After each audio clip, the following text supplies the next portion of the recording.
Hello friends, recipes ఇన్మేట్స్కి స్వాగతం.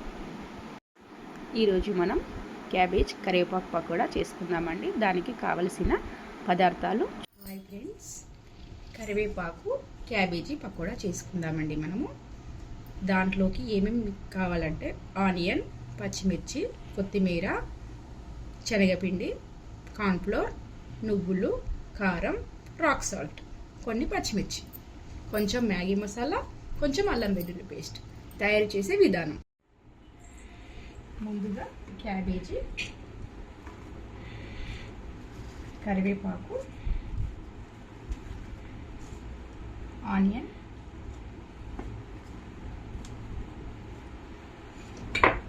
పచ్చిమిర్చి,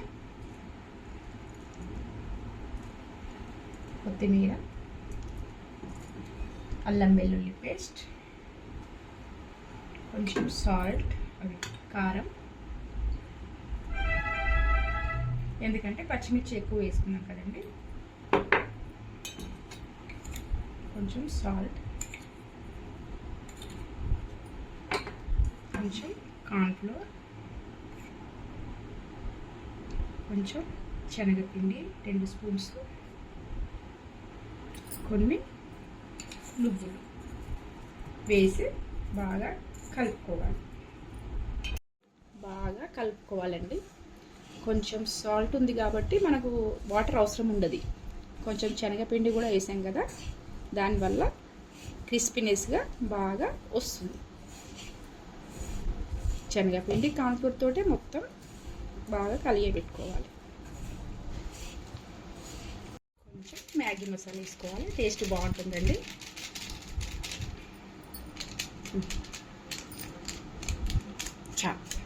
కొంచెం టేస్ట్ కోసం ఇలా పకోడీలా వేసుకోవాలండి.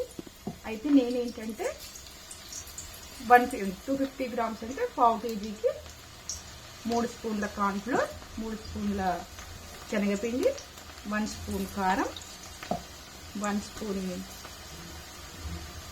నువ్వులు, ఇలా అన్ని కొన్ని నా క్వాలిటీకి తగ్గట్టు నేను వేసానండి. మీరు ఎక్కువ క్వాలిటీ వేసుకుంటే ఎక్కువ వేసుకోవచ్చు. నేను నాకు సరిపడా 1/2 కేజీకి సరిపడా వేసుకున్నానండి. ఇలా పకోడీలా వేసి నూనెలో ఎర్రగా వేయించుకోవాలి. ఇప్పుడు ఇలా ఇక్కడి నుండి అక్కడికి టర్న్ చేసుకుంటూ మెల్లిగా వేయించాలండి.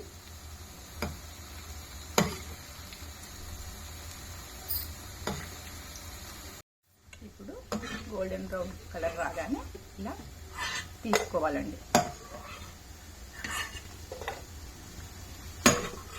తీసి సర్వ్ చేసుకో. ఇది సాంబార్కి, పప్పుకి సైడ్ డిష్గా కూడా చాలా బాగుంటుందండి. రైనీ సీజన్లో కూడా చాలా పిల్లలు ఇష్టపడుకుంటూ తింటారండి. కరివేపాకు క్యాబేజీ పకోడా రెడీ. కొన్ని పచ్చిమిర్చి చీలికలు దీనిపైన వేద్దామండి, చాలా బాగుంటుంది. ఇలా కొంచెం పచ్చిమిర్చి పైన వేసుకుంటే చాలా బాగుంటుందండి.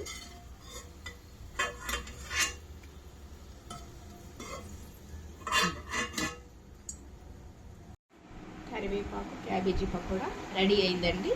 ఇది సాంబార్కి సైడ్ డిష్ గాను, పప్పుకు సైడ్ డిష్ గాను చాలా బాగుంటుంది. స్నాక్స్ గాను పిల్లలు ఇష్టంగా తింటారండి. ఒకసారి మీరు ట్రై చేసి చూడండి. Thank you for watching.